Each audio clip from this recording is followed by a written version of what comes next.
Now we're going to look at a number of stories of souls in purgatory signaling their need for help, sometimes understood to be human spirit hauntings. Now, if you want to explore this more deeply, there is at least one book that is church approved, has an imprimatur that you can look to. It's a book called Purgatory Explained Through the Lives and Legends of the Saints by F.X. Shoup. Pretty easy to find if you Google it. Now, in that book, just to give you a sense of it, there's a number of stories going back many centuries, mainly taken from the lives of the saints, but also of just some very holy religious, meaning monks or nuns, and various people from different orders, and then just some very holy people. Now, in that book, we see over and over that the souls in purgatory, when they come to appeal sometimes to another member of their religious order or to a particularly holy person, they will often appear very visibly and speak. Now, the communication, as we've talked about previously, is limited. They're only allowed to ask for help or ask for assistance. They're not allowed to play 20 questions and get into a dialogue back and forth. And we see that play out over and over in this book. So, some cases that we run into fairly commonly, and I'll give you specific examples. I have one case, a priest friend in California, who I have become good friends with over the years. How we met was an apparent human spirit haunting in his church. It's not that uncommon for manifestations to happen in churches. We just don't talk about it a whole lot. Now, that's not to say scary things are happening in churches at all, just that sometimes the souls that are seeking help may manifest in minor ways. In this case, it was simply the sound of somebody walking on the floor, the wood creaking, the footfalls, the sound of the clothes rustling as they walked, but there was nobody there. And this has gone on for a number of years. A number of people had experienced it and commented on it. But like we said before, it does not cause fear. These manifestations are not designed to induce terror in the person. They're not inherently scary. Though it can be startling when something moves on its own, or if there's a noise and you know there's not a person but you're hearing a voice. Of course that's startling, but it's not designed to cause fear. Now in that case, the appropriate prayers for the dead, intercessions for the dead were said, and the manifestation stopped. So that was a fairly simple case that was kind of unraveled over a fairly short period of time. The two main ways that we intervene in cases like that is the Mass and then the office for the dead, which essentially are the priest's prayers on the days that they do funerals out of the breviary. And that includes petitions to God to forgive their sins, to help them understand that they need to finish their journey in purgatory, which they understand, but it's exemplified through scriptural readings, reminders of all that theology is in there. So that case was a very simple one. And these type of minor manifestations in churches, they do happen. I wouldn't say we deal with them every month or even every 6 months, but they do happen. Now, a very common type of house case are situations where there's been either murders or suicides. I was dealing with a case with a family in another state, a little bit south from where I was. The father in the family had committed suicide by shooting himself in the head on a couch in their basement. He had a wife, and I believe it was 3 children. Now, we got involved in the case about 6 months after this event had happened, and slowly over time, over that period, there was both a feeling of malaise and depression in the basement, which you could easily attribute to just psychological factors. It's horrifically traumatic for a parent to kill themselves, and to be in the space where that happened would naturally cause anybody to feel sad and depressed. But what went on in the house is that slowly over time, more and more manifestations that seemed to be unusual started happening. Knocking, banging, mumbling, coming from the basement, different things being seen in the windows and reflections in the house that were very distracting to people. Footfalls are very common in that type of case. And so slowly over time, the effect on the family went beyond just feeling sad when they would go into the place where this happened, which is of course natural, but the kind of depression and sadness and weight and heaviness of it just kept increasing and increasing and increasing. And it got to the point where it felt to the family members and his widow that it was too much, that there was something strange going on. Nobody was able to really work through the issues. They were just getting worse, and then these manifestations in the house started happening. So it had been about 6 months. It had been increasing for about 3. And in that case, it was fairly simple, as most of these human spirit hauntings are. Went in, simply said the office for the dead, right at the location where he had committed suicide. A sense of peace entered the area. All manifestations stopped. The malaise in the family members lifted immediately. Everybody felt lighter. They didn't feel as depressed. And everything was good. And actually, by coincidence, met some people that knew them about a year later and heard that the family was doing as well as they could be. Of course, it's, again, a tragedy to lose a parent. But that case and all those manifestations were resolved simply.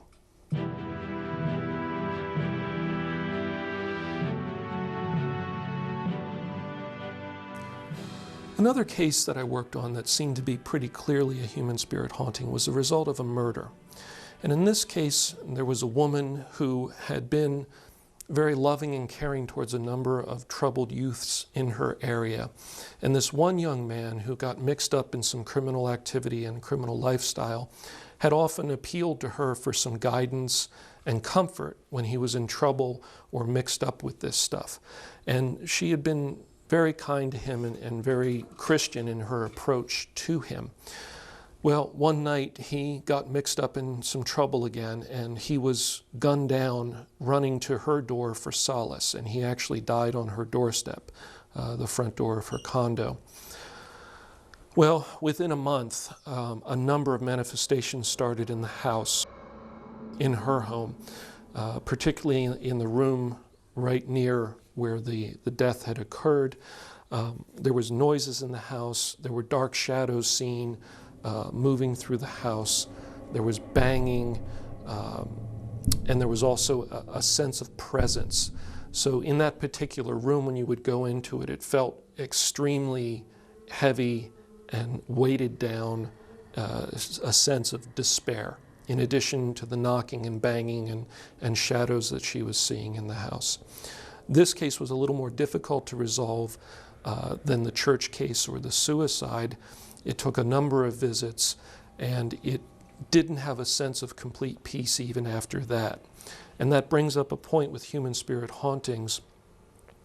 Really, the people addressing cases should have some formation and experience in this and have access to others to talk to, because that case is an example where it's very possible that other spirits, deceptive demonic spirits, may have taken advantage of that sin of murder and of her relationship with him to try to sneak in, pretend to be him, which she felt it was his soul, in order to get her to consent to some relationship with it. So it was a case where it did seem likely it was a soul in purgatory, but the way the case was responding wasn't completely the way we would expect. And so you're always on guard and reevaluating cases as you go along. Now, in that case, things did eventually settle down, but it took a number of visits and prayer sessions.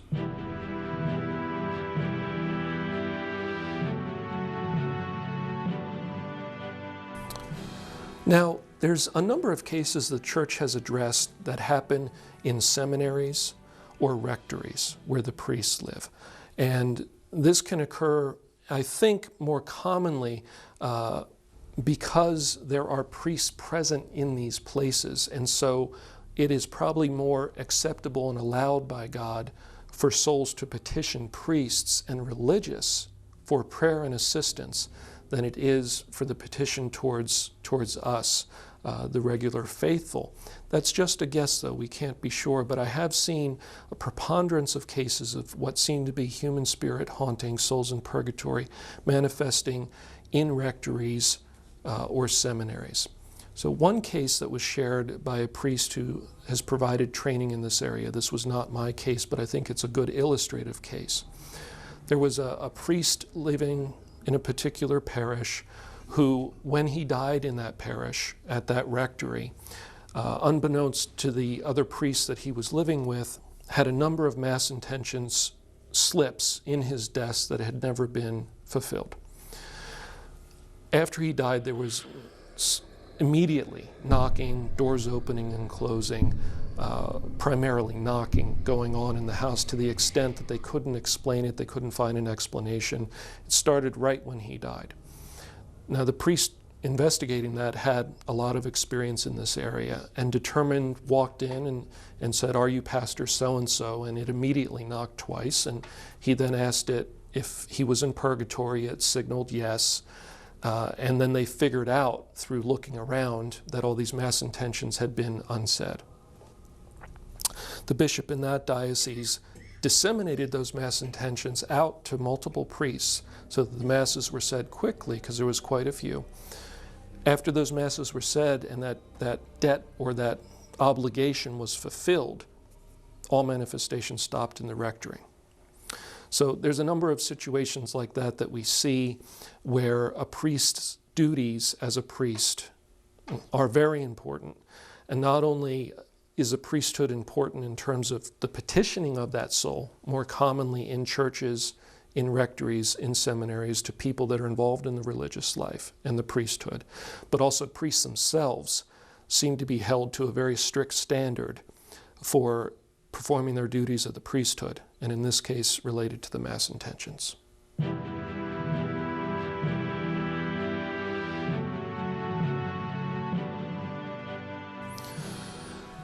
Now, what could one do if you suspect that there's some activity in your home or some building that you have authority over that seems like it could be a soul in purgatory, signaling for help? Well, in our culture, in our lifetime, it's become very common for people to reach out to these quote-unquote paranormal investigation teams. What used to be a strange hobby has now become normal in our culture, and there's thousands of these groups all over. And we'll talk about the paranormal, modern spiritualist movement, kind of a paranormal craze, more later. But it's important to understand that with the souls in purgatory, bringing in a group of people that usually their primary interest is just to try to record some data that indicates that there's a spirit manifesting, isn't going to do anything to help that soul. How is asking a spirit to perform for you going to be of assistance to a soul that needs prayer, intercession, given in love and charity for it to help it complete its journey in purgatory? That doesn't make any sense. And further, there's a certain cruelty to that approach when we think about somebody we love. So if I was thinking about, say, my mother, my father, and they had passed on, and if they're in a state of suffering, of separation from God, and in distress, and signaling and reaching out for prayer, if we think about it that way, how does it seem to go in the room and say, perform for me, manifest for me, oh, you made a noise, do it again, do it again, do it again, okay, bye. There's a certain cruelty to this approach. Now, most paranormal investigators, in reality, are engaged in that hobby for selfish reasons. It's usually to assuage their own anxiety about whether there's an afterlife, what happens after they die. They're seeking some evidence about that. It's very often about seeking contact with somebody that they lost in their lives, a loved one, somebody that they cared about, and they're seeking some comfort about that, or even to communicate with them. Or, more recently in our history, it's just to become famous. It's become trendy. People see that people are getting TV shows related to this, and so they may be seeking that fame. None of these things are really about helping a spirit that may be manifesting there. If it's a human, it's all about selfish pursuits. And we understand, I think, that prayer is something that we do voluntarily out of love for each other, including praying for the dead, which the church has had a strong history of doing. So you really don't want to bring paranormal groups in. Beyond those issues with paranormal groups, they're not generally formed in theology or understanding what's going on, so they're generally not praying for the dead, like we've said. They're there for selfish reasons. But beyond that, when they come in, they tend to invite manifestation, provoke it even. And when you do that, if there are deceptive evil spirits nearby, following them because they're almost certainly involved in tempting them, you open the door to that spirit. You give it legal spiritual rights to manifest. You invite it to have a relationship with you. Well, now you're doing that inside somebody's home. That homeowner has given you the authority to come in and engage in essentially necromancy, because you're calling up the dead and you're asking them to speak on a recorder or to signal information. So now you've given permission to a group of people to perform necromancy in your house, strongly forbidden scripturally, violation of the first commandment, because you're turning to another spirit than God for comfort or information about the afterlife or about life in general. What this can do is it can open the door to a worse type of situation, a demonic infestation, where now that evil spirit that's deceptive and is happy to pretend to be a ghost has been given carte blanche to manifest in the house through the sin of necromancy. And this can in fact be what starts a demonic infestation, the next level of seriousness of cases that we're going to talk about. And this is one of the common routes that leads to demonic infestation. And by the way, oppression of the people doing the paranormal investigating. As a side note, about 1/5 to 1/4 of the cases, at least that I've seen and that we deal with in the church, are paranormal investigators themselves. So there's a surprising number of people, not surprising once you understand it, that develop very serious personal problems, spiritual problems related to these practices.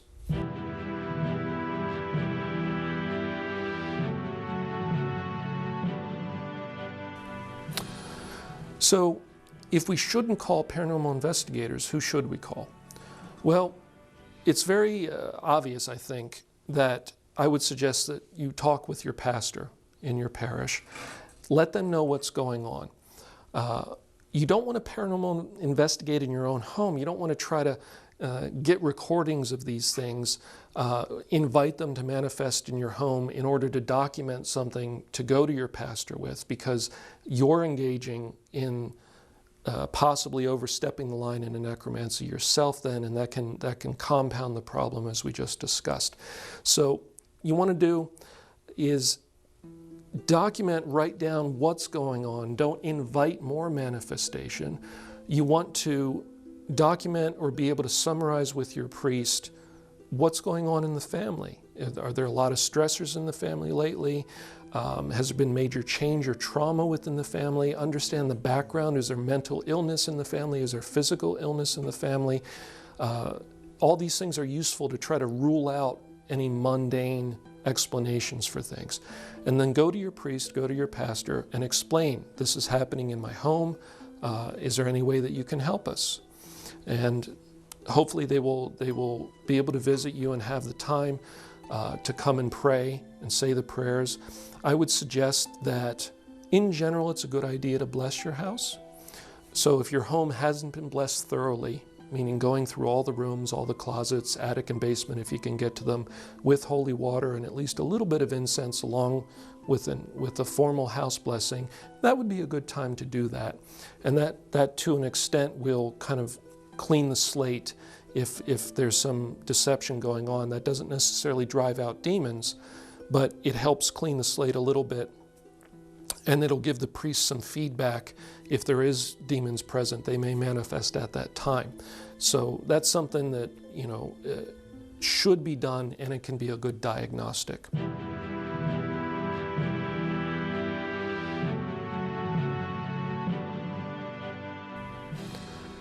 Now, after the house blessing, the best thing that you can do is have a Mass said for the repose of that soul. The Mass is the most powerful prayer we have in the church, of course. So sometimes Masses are said in the home, in some situations, or in the location. For instance, there's at least one seminary where a number of Masses were said in the room where somebody was living when they died in seminary. Or it can be said at the church with an intention for that soul, if there's some certainty about who that would be. Like the example of the husband who had committed suicide in the basement right when the manifestation started. Pretty sure that it was that soul, and so those Masses could be said with that intention. The advantage of the Mass said in the home is that it can be offered for whatever soul might be manifesting there. That's the most powerful way.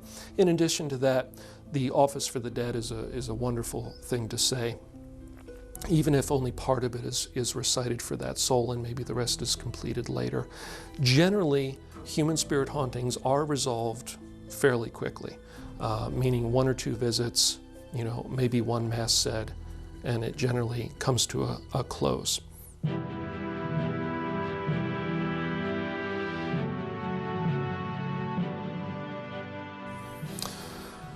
So now please allow me to close with a case that shows that things aren't always simple in this work, and they can have very serious consequences.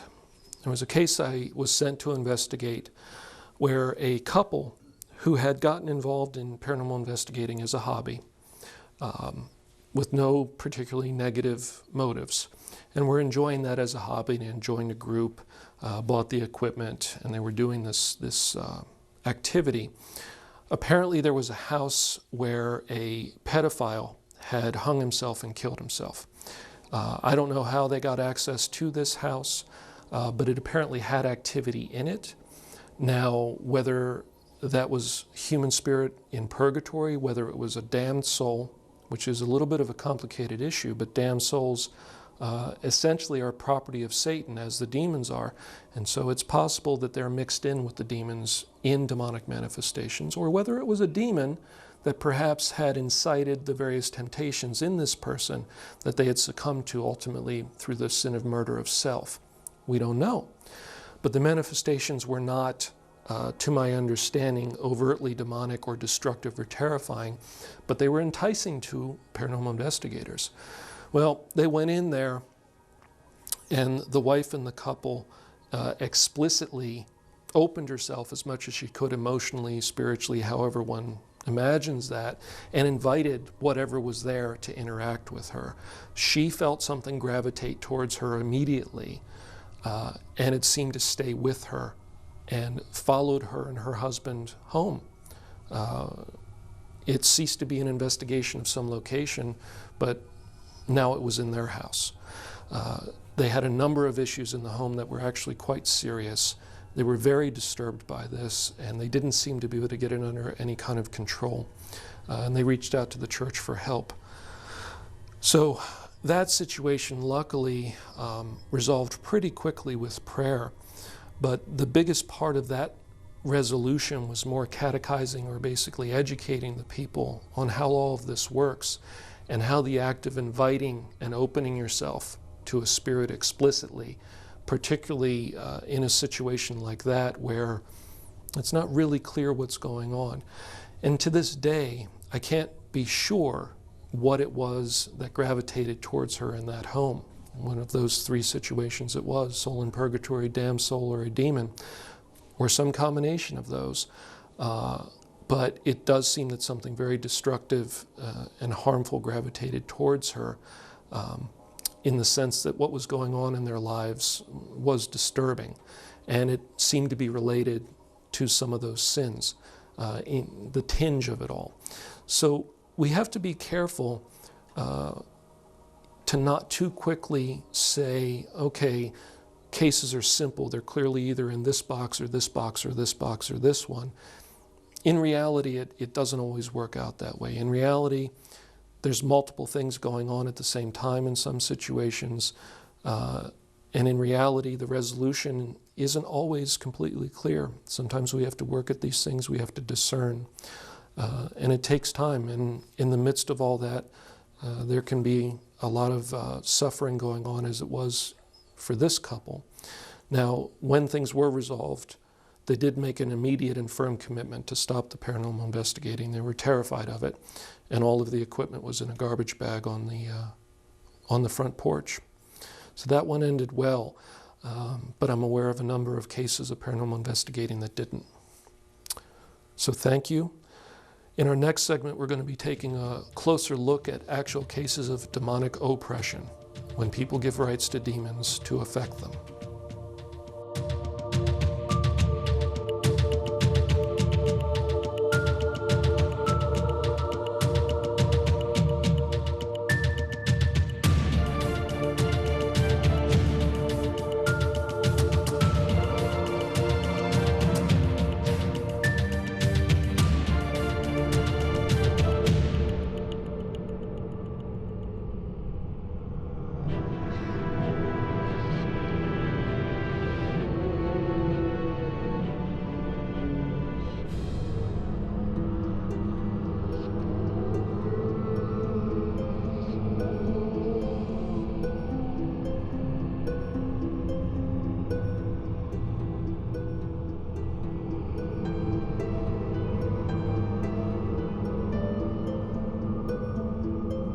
Thank you.